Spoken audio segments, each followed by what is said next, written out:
Last week, Elon Musk paid $44 billion to acquire Twitter. Musk, the CEO of Tesla and the world's richest man, seeks to take Twitter private and has stated that he wants Twitter to stick more closely to the ideals of free expression, which he's dubbed the basis of a functioning democracy in a statement. In the same sentence, he referred to Twitter as the digital town square where the destiny of humanity is discussed. Before we begin, don't forget to like and subscribe to this channel for more intriguing videos like this.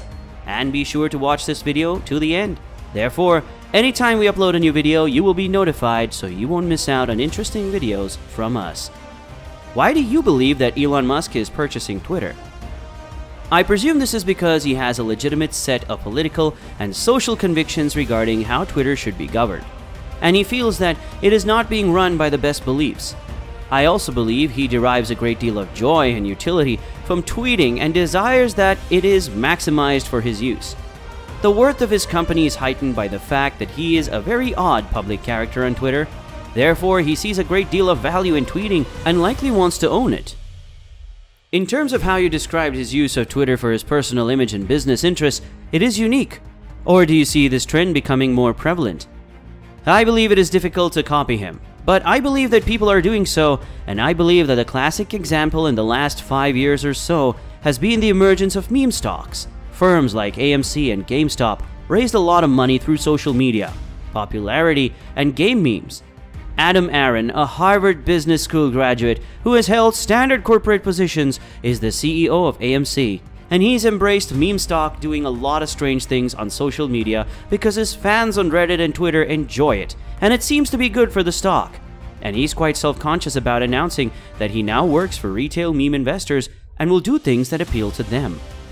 I believe there was a long-held belief that if you were a powerful corporate figure, you could only get into problems on Twitter, and that you should write bland statements that have been reviewed by attorneys.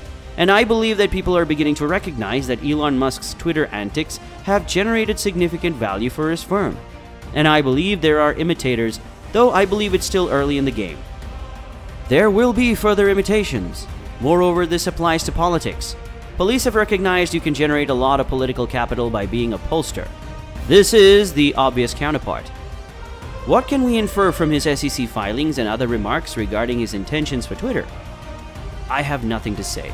He discussed it at the TED conference.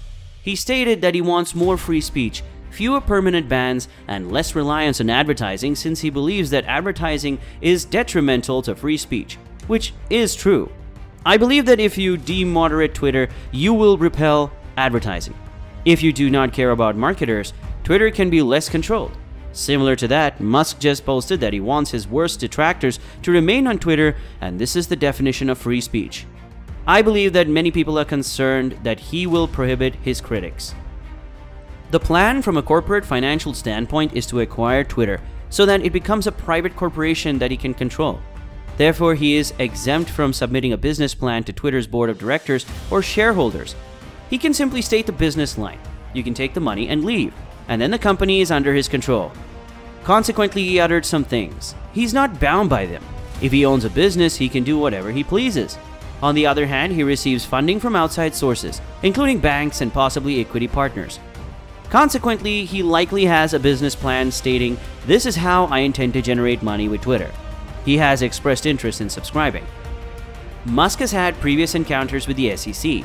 What can you tell us about his approach to the SEC in general? And do you believe the government will intervene in their bid to acquire Twitter? As he has stated openly, his attitude towards the SEC is that he does not respect it. He has labeled them fools.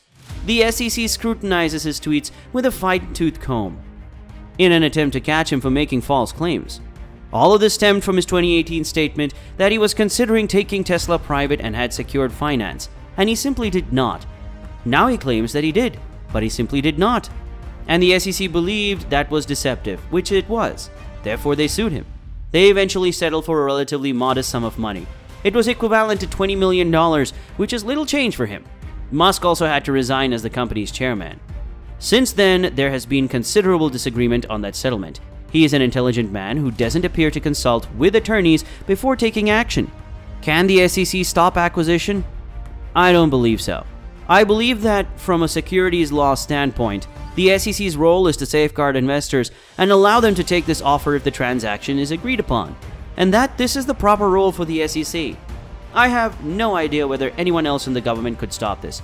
If you believe, as Elon Musk does, that Twitter is in some manner the town square, then you might be concerned about a whimsy billionaire turning it private.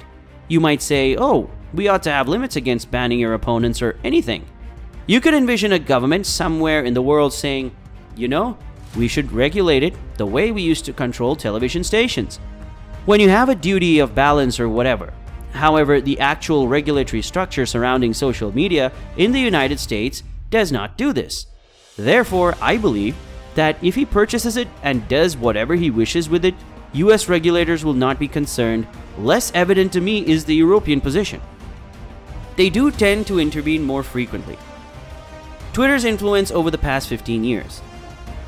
My impression is that the generalization is accurate. The impact does not translate into a monetary worth comparable to that of other social media companies.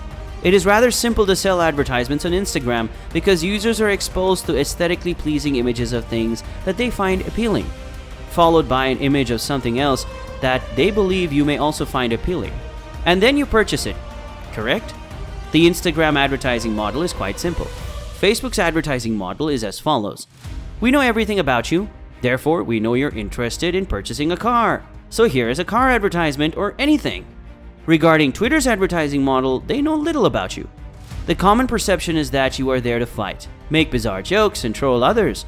Twitter's use case is simply less advertising friendly than those of major social media platforms. On the other side, therefore, it could have a great impact on the world since you're there to engage in political arguments. On the other hand, it is more difficult to monetize.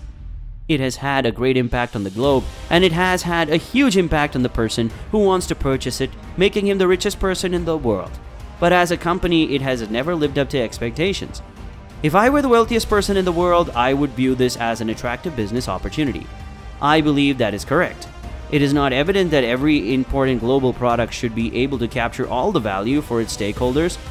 But, you know, perhaps Elon Musk can develop more efficient means of capturing the value. I assume he's speaking about subscriptions. It does not seem to me to be a particularly great method of capturing that value. Maybe. Regarding monetary. Oh sure, I would concur. I have no idea how serious he is. I don't believe he intends to transform Twitter into a paid-only service. But what do I know? He's hardly the first person to observe that this incredibly influential product has a somewhat lackluster business. I believe it to be a genuinely difficult problem, although he did build rockets and everything. He may be looking for another difficult task to solve.